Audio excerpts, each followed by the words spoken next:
અરે રે ભાઈ ભાઈ ભાઈ સંભાળીને વાગ્યું તો નથી ને? ના ના આઈ એમ ફાઇન. હા લે સોરી તારો ફોન લઈ લે.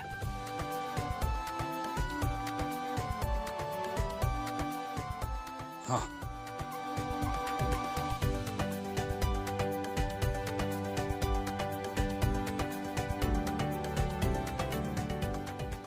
હવે બધું દેખાશે. સારું થયું અત્યારે આપણે આવી ગયા. એમ પણ સવારે ઘરમાં બધાએ કામ કરવું પડ્યું હતું. હા, સવારે રાજેશ અંકલ અને રશ્મિ આંટીએ પણ આપણી સાથે કામ કરતા હતા. એ જોઈને મને બહુ ખરાબ લાગ્યું. હા, અને એમ પણ આરપી સર અને રશ્મિ માસીએ આપણા માટે ઘણું બધું કર્યું જ છે. અને હજી પણ બધા કામમાં ઇન્વોલ્વ રહે છે. અને જ્યારે પણ આપણને જરૂર પડે ને ત્યારે મદદ કરવા માટે પણ તૈયાર હોય છે. એટલે જ તો અત્યારે આપણે આ બધું કામ પતાવી દઈએ. તો શું છે, સવારે લોકો જોશે ને તો સરપ્રાઈઝ થઈ જશે. હા તો ચાલો કામ કરવાનું શરૂ કરી દઈએ. યસ ભાઈ, તમે કહેતા જાઓ એમ અમે સેટ કરતા જઈએ. ઠીક છે ઓકે ચાલો. હર્ષભાઈ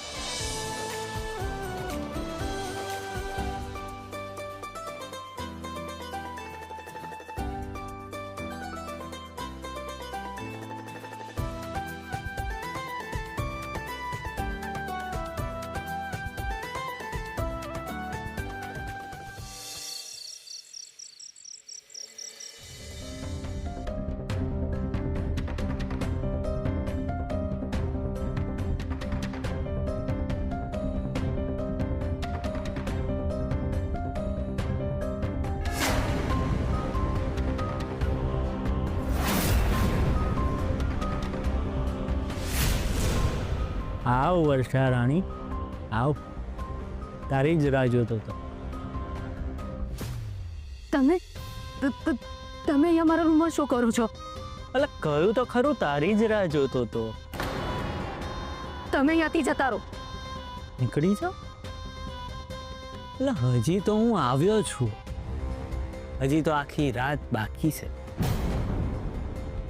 તને ખબર છે મારે તને કેટલી પ્રેમથી વાતો કરવી છે, તને વાલ કરવું છે. જો તમે અહીંયાથી નહીં જાઓ તો હું બધાને ભેગા કરીશ. અરે વર્ષા ક્યાં જાય છે? પપ્પા અરે બૂમો કેમ પાડે છે? હું તારો પતિ પરમેશ્વર છું અને પતિની વાત માનવી એ પત્નીનો ધર્મ હોય છે. વર્ષા રાણી, પત્ની ધર્મ નિભાવો. તો તું જ કે, શું તારા ઉપર મારો કોઈ અધિકાર નથી? શેનો અધિકાર? કયા અધિકારની વાત કરો છો તમે? અરે કોઈના શરીર પર અધિકાર જમાવવા માટે એનું મન જીતવું પડે, પણ તમારા જેવા પુરુષો ફક્ત ને ફક્ત શરીર પર અધિકાર જમાવતા હોય છે. લગ્ન પછી તમે પરિવારની જવાબદારી નિભાવી છે. અરે મને શું જોઈએ છે ક્યારે તમે પૂછ્યું છે? એટલે એમાં શું પૂછવાનું હોય? આજ નાની બુદ્ધિના કારણે હું તમારી સાથે નથી. તમારે એક દીકરો પણ છે. ક્યારે એની ચિંતા કરી? ક્યારે એના ભવિષ્ય વિશે કંઈ વિચાર્યું? તને શું લાગે છે હું મારા દીકરા વિશે વિચાર નહીં કરતો? વિચારવાથી કંઈ ન થાય. જવાબદારીઓ નિભાવવી પડે. આજ સુધી તમે એક સારી નોકરી પણ નથી કરી શક્યા.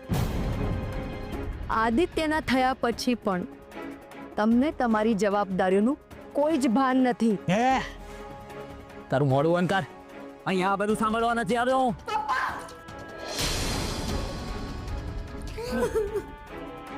એકદમ ચૂપ.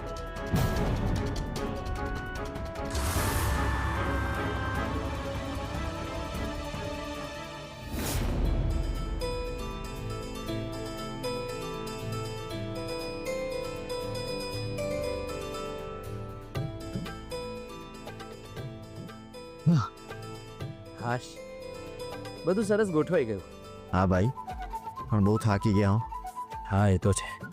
અરે ભાઈ, સરપ્રાઈઝ આપવી હોય તો મહેનત તો કરવી પડે ને. પણ ભાઈ સાચું કહું તો જ્યારે સવારે બધા અહીંયા આવશે અને આ બધું ગોઠવાયેલું જોશે ને તો બધા ખુશ થઈ જશે.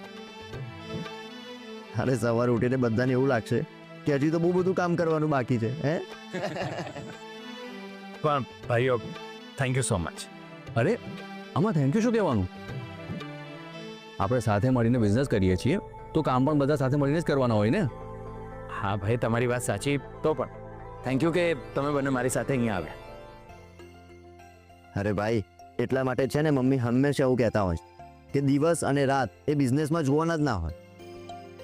હા, એ તો છે. સપના પૂરા કરવા હોય તો ઊંઘ તો છોડવી જ પડે ને. હા, પણ હવે થોડો આરામ કરી લઈએ, બહુ લેટ થઈ ગયું છે. હા, પણ ભાઈ જોરદાર વાત તો છે હા, કારણ કે આપણે બહુ સમય પછી ફરીથી બિઝનેસમાં એક નાનું સ્ટેપ લીધું છે. પણ ભાઈ, ડેકોરેશનનું શું કરીશું?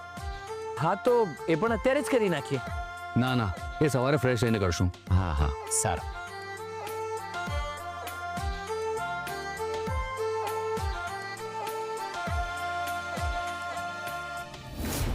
બચાવ પપ્પા કિયારા દાદી પ્લીઝ મને આ માણસની કોઈ બચાવો આ મને મારી નાખશે શું થયું વર્ષા? તું બૂમો કેમ પાડે છે? શું થયું પપ્પા એ મને મારી નાખશે પ્લીઝ મને બચાવો ને પપ્પા પ્લીઝ અરે વર્ષા કોણ મારી નાખશે તને એ મારા રૂમમાં છે મને મારી નાખશે પ્લીઝ મને બચાવો ને અરે કોણ છે તમારા રૂમમાં શું થયું છે વર્ષા, કોણ છે તારા રૂમમાં? આદિત્યના પપ્પા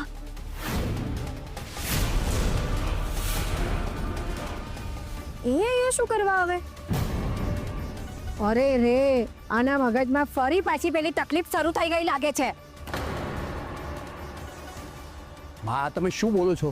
હા, અરે પ્રવીણ આ વર્ષા સવારમાં પણ એમ કહેતી હતી કે ધનંજય અહીંયા આવ્યો હતો વર્ષાબેન તમને કંઈ થયું છે કોઈ ખરાબ સપનું જોયું તમે હું સાચું કહું છું આદિત્યના પપ્પા અંદર જ છે એમના હાથ પર ચાપુ છે પપ્પા અને મારા પર અટેક કરવા આવ્યા હતા હું બૂમ પાડી તો એ મારા પર અટેક કરવા આવ્યા હતા પ્લીઝ પપ્પા મને બચાવી લો ને પ્લીઝ વર્ષા, એ ક્યાં છે? તારા રૂમમાં છે? હા પપ્પા ચાલો વર્ષાબેન આપણે અંદર જઈને જોઈએ ચાલો ના હું નહીં આવું હું એની સામે નહીં આવું મને ડર લાગે છે પપ્પા હું નહીં આવું એની સામે અરે બેટા, તું ડરે છે શું કામ? અમે બધા અહીંયા છીએ. પપ્પા પ્લીઝ મને બચાવી લો ને માણસ મને માર અરે શાંત થઈ જા બેટા, હું છું ને તારી સાથે, તને કંઈ નહીં થાય, શાંત થઈ જા. અરે તું ચિંતા ના કરીશ, હું હમણાં જોઈને આવું છું. હવે એક મિનિટ પપ્પા અંદર જઈને હું જોઉં છું તમે વર્ષાબેન પાસે રહો હું ચેક કરું છું ના બેટા, તું અહીં જ રહે, હું જઈને જોઈ આવું છું. તમને એક વાર કહું છું સમજાતું નથી તમે અને બા વર્ષાબેન જોડે રહો હું અંદર જઈને ચેક કરું છું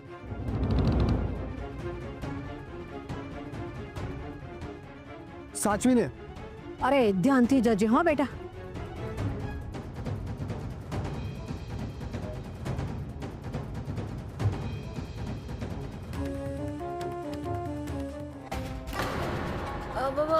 વર્ષાબેન અહીંયા કોઈ નથી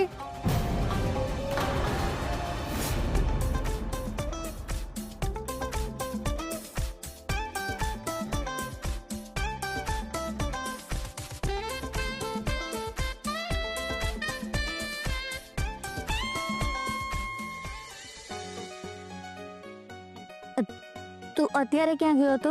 હું હા તો તું જ ને વોશરૂમ ગયો હતો. 1 કલાકથી વોશરૂમમાં શું કરતો હતો? પેટમાં બહુ દુખે છે. અચ્છા, દવા આપું તને? ના ના, હવે ઠીક છે.